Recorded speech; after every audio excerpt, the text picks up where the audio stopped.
ડભોઈના સનોરથી નાના કરાડા રોડની કામગીરી માંગ ભ્રષ્ટાચારની ગંધ. આઝાદી પછી પહેલીવાર બનેલો રસ્તો એક જ વર્ષમાં બિસ્માર હાલતમાં. ડભોઈ તાલુકાના સનોર ગામે માર્ગ અને મકાન વિભાગની ઘોર બેદરકારી સામે આવી છે.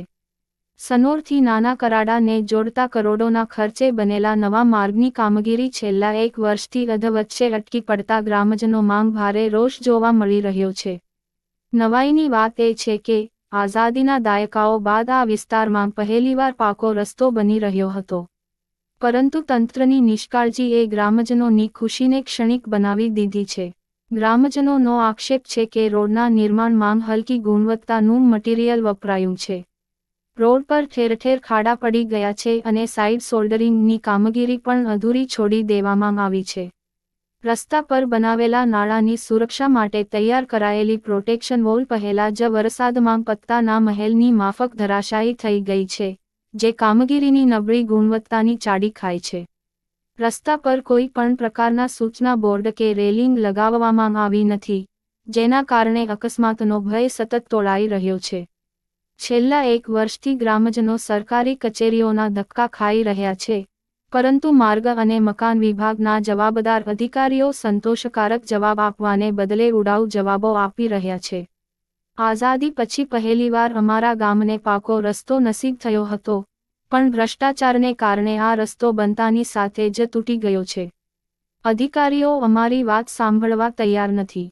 સરકાર એક તરફ છેવાડાના ગામડાઓને કનેક્ટિવિટી આપવાની વાતો કરે છે, ત્યારે બીજી તરફ ડભોઈના સનોર મુકામે અધિકારીઓ અને કોન્ટ્રાક્ટરની મિલીભગતને કારણે કરોડો રૂપિયાનું આંધણ થયું હોય તેમ જણાય છે. એક વર્ષથી બંધ પડેલી કામગીરી ક્યારે શરૂ થશે અને જવાબદારો સામે ક્યારે પગલાં લેવાશે તે હવે મોટો પ્રશ્ન છે. જય ભારત સર, જણાવવાનું કે સનોરથી નાના કરાડાનો રસ્તો ઉક્ત રસ્તો નવેમ્બર 2024માંથી ચાલુ થઈ જૂન 25 સુધીમાં પૂરો થયો હતો. એમાં ખાલી કાર્પેટિંગ જ કર્યું છે. સાઇડ શોલ્ડરિંગ, સાઇનબોર્ડ એ વગેરે બધી જ વસ્તુઓ બાકી રાખી અને જે પ્રોટેક્શન દિવાલ છે એ બનાવવામાં આવેલ છે, પણ એ બધી પહેલા જ વરસાદમાં ધોવાઈ ગઈ છે. એનાથી બાજુના ખેતરમાં ધોવાણ થાય છે અને અકસ્માત થવાનો ભય છે. પંચાયતે વખત રૂબરૂમાં અને એક વખત લેખિતમાં પણ આપેલું છે, પણ એમને પહેલા હતું ને તો કે માવઠુંની આગાહી છે. નવેમ્બરમાં જે માવઠું થયું ને એ આગાહી છે, હજી એના પછી કરવામાં આવશે એવું એકવાર એક બેન મળેલા, એમને એવું મૌખિકમાં કીધેલું. અમારે તો આજ સત્વરે કામ થાય આપના માધ્યમથી અમે એમ જ કહેવા માંગીએ છીએ. અમે તો નાના માણસો છે ગામડાના, પણ અમારું કોઈ સાંભળે ને, પણ આ તમે આવ્યા છો તો તમારા માધ્યમથી અમે કહેવા માંગીએ છીએ કે અમારું આ કામ સારી રીતે પૂરું થાય. એ જ રોડ ચાલુ થઈ ગયો છે. સાઇનબોર્ડ પર લગાવ્યા કઈ જગ્યાએ? કોઈ સાઇનબોર્ડ નથી. એસ્ટિમેટનું જે માળવાનું આવે છે એ કોઈ જગ્યાએ લગાવેલું નથી. કમેન્સમેન્ટ થાય તો એનું આખું સાઇન લગાવવાનું આવે છે, તમારું એસ્ટિમેટ કે કેટલા થિકનેસનું આવશે, કે સાઇડ શોલ્ડરિંગ કેટલું થશે, એ રીતના કોઈ બોર્ડ લગાવેલા નથી. કોન્ટ્રાક્ટર કોણ છે એ જણાવવા અંદર લખેલું નહીં, કોઈ જગ્યા સાઇનિંગ જ છે નહીં. અને કમેન્સમેન્ટ 2024માં છે, તો 24થી આ લોકો લંબાઈને એ કહે છે કે અમારે તો ઊંધી પહોંચશે એવું કોન્ટ્રાક્ટરનું કહેવું એવું છે. એટલે એમને કંઈ થતું નહીં, બ્લેકલિસ્ટે નહીં થાય, પણ કામ થવું જોઈએ. અમારું તો એક જ માંગ છે ગ્રામજનોની. રાકેન્દ્રસિંહ બલવંતસિંહ રાણા.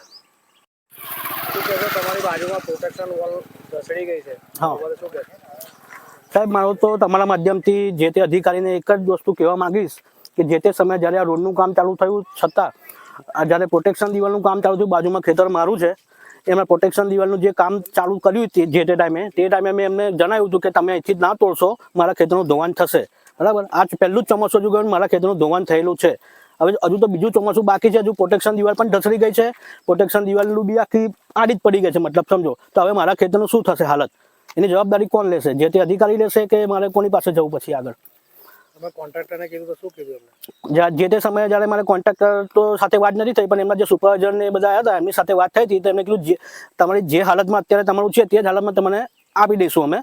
અને ત્યાર પછી તો લોકો ભરવા જ નથી આવ્યા ગામની અંદર કે કશું જ નહીં, ને પ્રોટેક્શન દિવાલ પણ આડી પડી ગયેલી છે એક જ વરસાદની અંદર. આ નિરાકરણ નહીં આવે તો શું કરશો?